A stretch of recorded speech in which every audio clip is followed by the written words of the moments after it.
ಕನ್ನಡ ಇಂಡಸ್ಟ್ರಿಗೆ ಗುಡ್ ನ್ಯೂಸನ್ನು ಕೊಟ್ಟ ಆ್ಯಂಕರ್ ಅನುಶ್ರೀ. ಹೌದು ಸ್ನೇಹಿತರೆ, ಒಂದು ಆ್ಯಂಕರ್ ಅನುಶ್ರೀ ಅವರು ಕನ್ನಡ ಇಂಡಸ್ಟ್ರಿಗೆ ಒಂದು ಗುಡ್ ನ್ಯೂಸನ್ನು ಕೊಟ್ಟಿದ್ದಾರೆ. ಸೊ ಅಷ್ಟಕ್ಕೂ ಏನು ಆ ಗುಡ್ ನ್ಯೂಸ್, ಏನನ್ನ ಮಾಡ್ತಿದ್ದಾರೆ ಆ್ಯಂಕರ್ ಅನುಶ್ರೀ ಅವರು, ಇದೆಲ್ಲದರ ಬಗ್ಗೆ ಸಂಪೂರ್ಣವಾದ ಮಾಹಿತಿನ ಈ ಒಂದು ವಿಡಿಯೋದಲ್ಲಿ ನಾನು ನಿಮಗೆ ತಿಳಿಸ್ಕೊಡ್ತೀನಿ. ಅದಕ್ಕೂ ಮೊದಲು ನೀವು ನಮ್ಮ ಚಾನಲ್ಗೆ ಹೊಸಬ್ರಾಗಿದ್ರಿ, ನೀವೇನು ನಮ್ಮ ಚಾನಲನ್ನು ಸಬ್ಸ್ಕ್ರೈಬ್ ಮಾಡಿಲ್ಲ ಅಂದರೆ ಈಗಲೇ ಸಬ್ಸ್ಕ್ರೈಬ್ ಮಾಡಿ. ಹಾಗೆ ಒಂದು ಪಕ್ಕದಲ್ಲಿರೋ ಬೆಲ್ ಐಕಾನನ್ನು ಪ್ರೆಸ್ ಮಾಡೋದ್ರ ಮೂಲಕ ನಮಗೆ ಸಪೋರ್ಟ್ ಮಾಡಿ. ಹಾಗಿದ್ರೆ ತಡ ಯಾಕೆ ಮಾಡೋದು, ಬನ್ನಿ ಸ್ನೇಹಿತರೆ ವಿಡಿಯೋನ ಸ್ಟಾರ್ಟ್ ಮಾಡೋಣ. ವಿಡಿಯೋನ ಸ್ಟಾರ್ಟ್ ಮಾಡೋಕ್ಕಿಂತ ಮುಂಚೆ ಅನುಶ್ರೀ ಮತ್ತು ರೋಷನ್ ಅವರ ಜೋಡಿ ಬಗ್ಗೆ ನಿಮಗೆ ಏನು ಅನ್ನಿಸ್ತೆ ಅನ್ನೋದನ್ನ ಕಮೆಂಟ್ ಮಾಡಿ. ಮೊಟ್ಟ ಮೊದಲನೇದಾಗಿ ಹೇಳಬೇಕಪ್ಪ ಅಂತಂದರೆ, ಆ್ಯಂಕರ್ ಅನುಶ್ರೀ ಅವರು ತುಂಬ ದಿನಗಳ ಬಳಿಕ ಒಂದು ಮದುವೆಯನ್ನು ಆದರು. ಎಲ್ಲರೂ ಕೂಡ ಒಂದು ಆ್ಯಂಕರ್ ಅನುಶ್ರೀ ಅವರು ಯಾವಾಗ ಮದುವೆ ಆಗ್ತಾರೆ ಅಂತ ಕಾಯ್ಕೊಂಡು ಕೂತಿದ್ರು. ಸೊ ಅಂತಹ ಆ್ಯಂಕರ್ ಅನುಶ್ರೀ ಬಹಳ ದಿನಗಳ ಬಳಿಕ ಮದುವೆಯನ್ನು ಆದರು. ಸೊ ಮದುವೆ ಯಾವಾಗ ಅಂತ ಕೇಳ್ತಿದ್ದವರಿಗೆ ಒಂದು ಶಾಕನ್ನೇ ಒಂದು ಆ್ಯಂಕರ್ ಅನುಶ್ರೀ ಅವರು ಕೊಟ್ಟರು. ಯಾಕಪ್ಪ ಅಂತಂದರೆ, ಮೊಟ್ಟ ಮೊದಲನೇದಾಗಿ ಹೇಳಬೇಕಪ್ಪ ಅಂತಂದರೆ, ಒಂದು ಆ್ಯಂಕರ್ ಅನುಶ್ರೀ ಅವರಾಗಲಿ, ಹಾಗೆ ಒಂದು ರಚಿತಾ ರಾಮ್ರವರಾಗಲಿ ಮತ್ತು ರಮ್ಯಾ ಅಂದರೆ ದಿವ್ಯಾ ಸ್ಪಂದನ ಅವರ ಮದುವೆ ಯಾವಾಗ ಅಂತಕ್ಕಂಥದ್ದನ್ನು ಎಲ್ಲರೂ ಕೂಡ ತುಂಬಾ ಕೇಳ್ತಾ ಇದ್ರು. ಸೊ ಇವ್ರು ಯಾವಾಗ ಮದುವೆ ಆಗ್ತಾರೆ, ಇಷ್ಟೊಂದು ವಯಸ್ಸಾಯಿತು, ಸೊ ಇನ್ನೇನು ಅಮ್ಮ ಅಜ್ಜಿ ಆಗೋಕ್ಕೆ ತಯಾರಾದರು, ಸೊ ಇನ್ನೂ ಕೂಡ ಮದುವೆ ಆಗಿಲ್ಲ ಅಂತಕ್ಕಂಥ ಮಾತನ್ನು ಅಭಿಮಾನಿಗಳು ಕೇಳ್ತಾ ಇದ್ರು.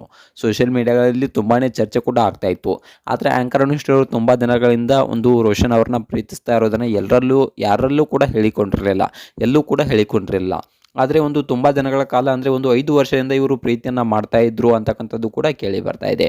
ಇನ್ನು ಮೊಟ್ಟ ಮೊದಲನೇದಾಗಿ ಇವರಿಬ್ಬರು ಕೂಡಿರೋದೇ ರಾಜ್ ಬಿ ಶೆಟ್ಟಿ ಅವರಿಂದ.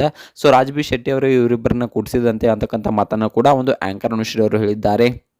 ನಾನು ಲೇಟಾಗಿ ಒಂದು ಡಿಸಿಷನನ್ನು ತೆಗೆದುಕೊಂಡೆ, ಆದರೆ ನನ್ನ ಡಿಸಿಷನ್ ತುಂಬ ಚೆನ್ನಾಗಿದೆ. ಯಾಕಪ್ಪ ಅಂತಂದರೆ, ನನ್ನ ಜೀವನದಲ್ಲಿ ನಾನು ತುಂಬ ಚೆನ್ನಾಗಿದ್ದೇನೆ ಅನ್ನೋ ಮಾತನ್ನು ಆ್ಯಂಕರ್ ಅನುಶ್ರೀ ಅವರು ಹೇಳಿದ್ದಾರೆ. ಮೊಟ್ಟ ಮೊದಲನೇದಾಗಿ ನಾವು ಒಂದು ಭೇಟಿ ಆದ ನಂತರ ಮದುವೆ, ಪ್ರೀತಿ, ಪ್ರೇಮ ಅಂತ ವಿಚಾರವನ್ನು ಮಾಡಲಿಲ್ಲ. ಸೊ ಮೊಟ್ಟ ಮೊದಲನೇದಾಗಿ ಇಬ್ಬರು ಕೂಡ ಒಂದು 3 ವರ್ಷಗಳ ಕಾಲ ಫ್ರೆಂಡ್ಸ್ ಆಗಿ ಜೊತೆಯಲ್ಲಿ ಇದ್ವಿ. ನಮ್ಮಿಬ್ಬರಿಗೂ ಒಬ್ಬರನ್ನೊಬ್ಬರು ಅರ್ಥ ಮಾಡ್ಕೊಳ್ಳೋಷ್ಟು ಒಂದು ಕೆಪಾಸಿಟಿ ಇದೆಯಾ ಅಂತಕ್ಕಂಥದ್ದನ್ನು ನಾವಿಬ್ಬರು ಅರ್ಥ ಮಾಡ್ಕೊಂಡ್ವಿ. ಅದಾದ ನಂತರ ಇಬ್ಬರು ಕೂಡ ಒಬ್ಬರನ್ನೊಬ್ಬರು ಅರ್ಥಕೊಂಡು ಆಮೇಲೆ ಮದುವೆ ವಿಚಾರವನ್ನು ಬಹಿರಂಗಪಡಿಸಿದ್ವಿ ಅನ್ನೋ ಮಾತನ್ನು ಆ್ಯಂಕರ್ ಅನುಶ್ರೀ ಅವರು ಹೇಳಿದ್ದಾರೆ. ತುಂಬ ದಿನಗಳ ಕಾಲ ಅಂದರೆ 3 ವರ್ಷಗಳ ಕಾಲ ಒಂದು ಸತತವಾಗಿ ಫ್ರೆಂಡ್ಶಿಪ್ನಲ್ಲಿ ಇವರಿಬ್ಬರು ಇದ್ದಾರಂತೆ ಅಂತಕ್ಕಂಥ ಮಾತನ್ನು ಇಲ್ಲಿ ಆ್ಯಂಕರ್ ಅನುಶ್ರೀ ಅವರೇ ಸ್ವತಃ ಒಂದು ಬ್ರಾಡ್ಕಾಸ್ಟ್ ಚಾನಲ್ನಲ್ಲಿ ಹೇಳಿಕೊಂಡಿದ್ದಾರೆ. ಇನ್ನು ಹೇಳಬೇಕಪ್ಪ ಅಂತಂದರೆ, ಎಲ್ಲರೂ ಕೂಡ ನನಗೆ ತುಂಬಾ ರೇಗಿಸ್ತಾ ಇದ್ರು, ಮದುವೆ ಯಾವಾಗ ಅಂತಕ್ಕಂಥದ್ದನ್ನು.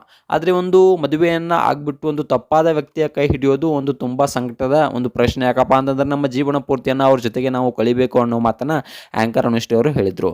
ಇನ್ನು ನೋಡ್ಬೇಕಪ್ಪ ಅಂತಂದರೆ, ಸೋಷಿಯಲ್ ಮೀಡಿಯಾದಲ್ಲಿ ಆ್ಯಂಕರ್ ಅನುಶ್ರೀ ಅವರು ಒಂದು ಗುಡ್ ನ್ಯೂಸನ್ನು ಕೊಟ್ಟಿದ್ದಾರೆ, ಗರ್ಭಿಣಿಯಾಗಿದ್ದಾರೆ ಅಂತಕ್ಕಂಥ ಸುದ್ದಿಗಳು ತುಂಬಾ ವೈರಲ್ ಆಗ್ತಾ ಇವೆ. ಆದರೆ ಇನ್ನು ನೋಡ್ಬೇಕಪ್ಪ ಅಂತಂದರೆ, ಆ್ಯಂಕರ್ ಅನುಶ್ರೀ ಅವರು ಹೌದು ಸ್ನೇಹಿತರೆ, ಒಂದು ಶುಭ ಸುದ್ದಿಯನ್ನು ಕೊಟ್ಟಿದ್ದಾರೆ ಅಂತಕ್ಕಂಥದ್ದು ಕೂಡ ಕೇಳಿ ಬರ್ತಾ ಇದೆ. ಇನ್ನು ನೋಡ್ಬೇಕಪ್ಪ ಅಂತಂದರೆ, ಆ್ಯಂಕರ್ ಅನುಶ್ರೀ ಆಗಲಿ, ರೋಷನ್ ಆಗಲಿ, ಇದ್ರ ಬಗ್ಗೆ ಎಲ್ಲೂ ಕೂಡ ಒಂದು ಮಾಹಿತಿಯನ್ನು ಹಂಚಿಕೊಂಡಿಲ್ಲ. ಇನ್ನು ಇದನ್ನು ಗೌಪ್ಯವಾಗಿ ಇಟ್ಟಿದ್ದಾರೆ ಅಂತಕ್ಕಂಥ ಸುದ್ದಿಗಳು ಕೇಳಿ ಬರ್ತಾ ಇವೆ. ಇನ್ನು ನೋಡ್ಬೇಕಪ್ಪ ಅಂತಂದರೆ, ಆ್ಯಂಕರ್ ಅನುಶ್ರೀ ಅವರ ಬಗ್ಗೆ ಆಗಲಿ, ಹಾಗೆ ಈ ಕಡೆ ರೋಷನ್ ಅವರ ಬಗ್ಗೆ ಯಾವುದೇ ರೀತಿಯ ಅಪ್ಡೇಟ್ಗಳು ಸಿಕ್ಕಿಲ್ಲ. ಇನ್ನು ಆ್ಯಂಕರ್ ಅನುಶ್ರೀ ಅವರು ನಿಜವಾಗ್ಲೂ ಒಂದು ಗುಡ್ ನ್ಯೂಸನ್ನು ಕೊಟ್ಟಿದ್ದಾರೆ ಏನು ಅನ್ನೋದ್ರ ಬಗ್ಗೆ ಸಂಪೂರ್ಣವಾದ ಮಾಹಿತಿಯನ್ನು ತಿಳ್ಕೊಂಡ್ಬಿಟ್ಟು ನಾನು ಮುಂದಿನ ವೀಡಿಯೋದಲ್ಲಿ ನಾನು ನಿಮಗೆ ತಿಳಿಸ್ಕೊಡ್ತೀನಿ. ಸೊ ಈ ಒಂದು ವೀಡಿಯೋದ ಬಗ್ಗೆ ನಿಮಗೆ ಏನಿಸುತ್ತೆ, ಆ್ಯಂಕರ್ ಅನುಶ್ರೀ ಅವರ ಬಗ್ಗೆ ಏನಿಸುತ್ತೆ, ಇವರೇನಾದರೂ ಗುಡ್ ನ್ಯೂಸ್ ಕೊಟ್ಟಿದ್ದಾರಾ ಅಥವಾ ಇದು ಫೇಕ್ ನ್ಯೂಸಾ, ಇದ್ರ ಬಗ್ಗೆ ನಿಮ್ಗೆ ಏನಿಸುತ್ತೆ ಅನ್ನೋದನ್ನ ಕಮೆಂಟ್ ಮಾಡಿ.